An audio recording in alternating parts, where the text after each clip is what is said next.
ये बात लगातार मजबूत और दृढ़ हो रही है कि 2024 का चुनाव अंतिम चुनाव है और इसके बाद गलती से अगर मोदी जी की सरकार आ गई तो देश का संविधान बदल देंगे, चुनाव खत्म कर देंगे, आरक्षण खत्म कर देंगे, किसानों और युवाओं के अधिकार, महिलाओं के अधिकार को छीन लेंगे।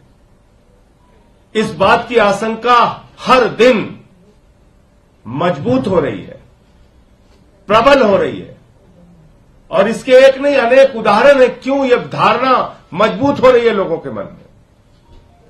आपको याद होगा देश के गृह मंत्री ने एक बयान दिया, उन्होंने कहा साहब 50 साल तक बीजेपी राज करेगी। 50 साल तक कहां से आई ये बात उनके दिमाग में? क्या योजना है उनके मन में? चुनाव कौन जीतेगा कौन हारेगा ये तो जनता तय करती है। तो 50 साल तक बीजेपी राज करेगी, ये देश के गृह मंत्री अमित शाह जी बोलते हैं। दूसरी बात, इनके एक आरएसएस के बड़े प्रमुख नेता हैं मोहन वैद्य जी, 2017 का उनका बयान है, वो कहते हैं देश में आरक्षण खत्म होना चाहिए।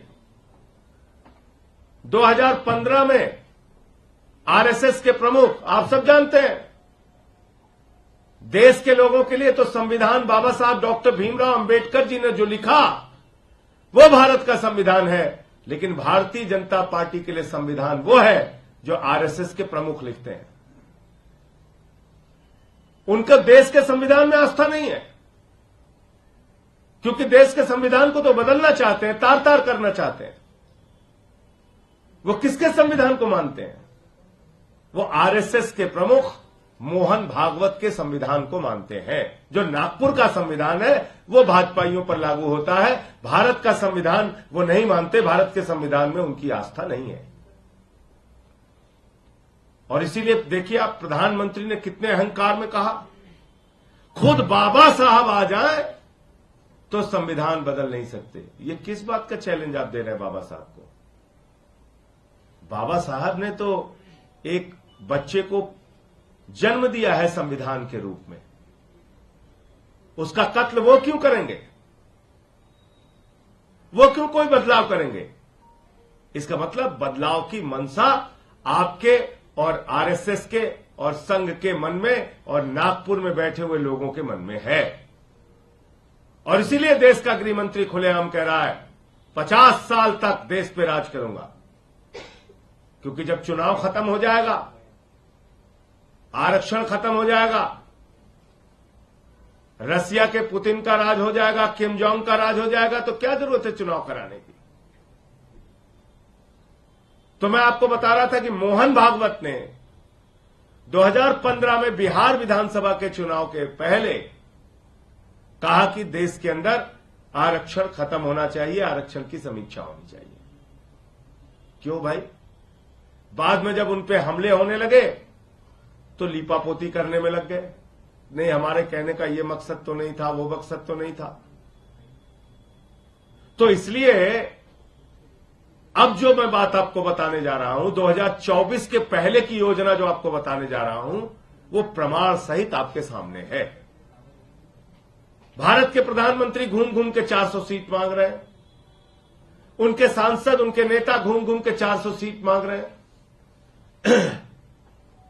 ये 400 सीट उनको अपने काम पे नहीं चाहिए, इस बात पे भी नहीं चाहिए कि उन्होंने बेरोजगारों के लिए क्या किया, नौकरियां दी कि नहीं दी, महंगाई कम किया कि नहीं किया, किसानों की आय 2 गुना हुई कि नहीं हुई, सबको पक्का मकान मिला कि नहीं मिला, काला धन आया कि नहीं आया, 15 लाख खाते में गया कि नहीं गया। इन सवालों पे वो चुनाव में वोट नहीं मांग रहे हैं, अपने किसी काम की चर्चा नहीं करते।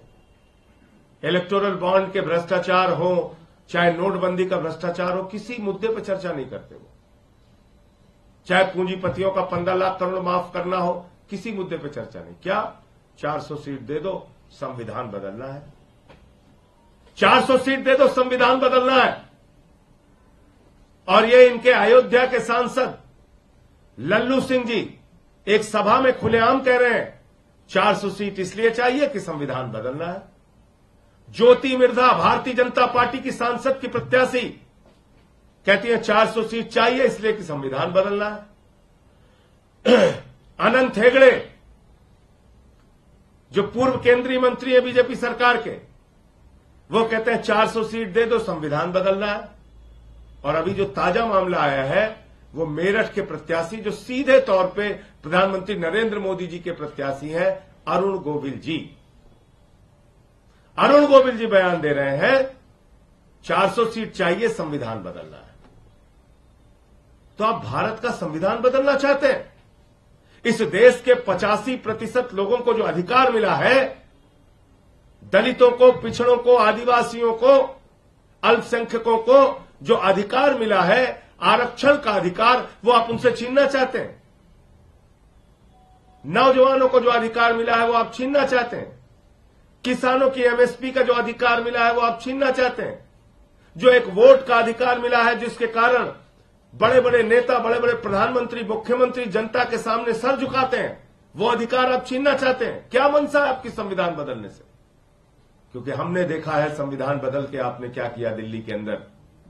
सुप्रीम कोर्ट के 5 जजों के फैसले को आपने दिल्ली में सर्विसेज के मामले में जो फैसला था उसको देश के अंदर, संसद के अंदर बदल दिया। जब चुनाव आयोग की नियुक्ति में मुख्य न्यायाधीश को रखा गया, उस फैसले को आपने संसद में बदल दिया। तो आपकी मंशा जाहिर है, आप नागपुर का संविधान इस देश में लागू करना चाहते हो। और मैं आपसे कहना चाहता हूं, भारत का संविधान बाबा साहब डॉक्टर भीमराव अंबेडकर के द्वारा लिखा गया संविधान, उससे अगर कोई छेड़छाड़ करने की कोशिश करेगा तो उसके खिलाफ जान की बाजी लगा के हम लोग लड़ने का काम करेंगे।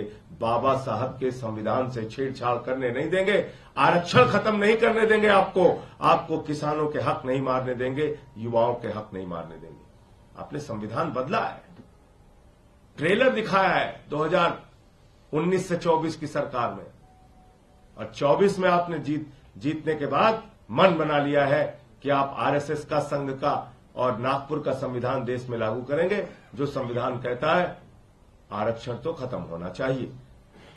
If you like this video, then like, share and subscribe to ET Now.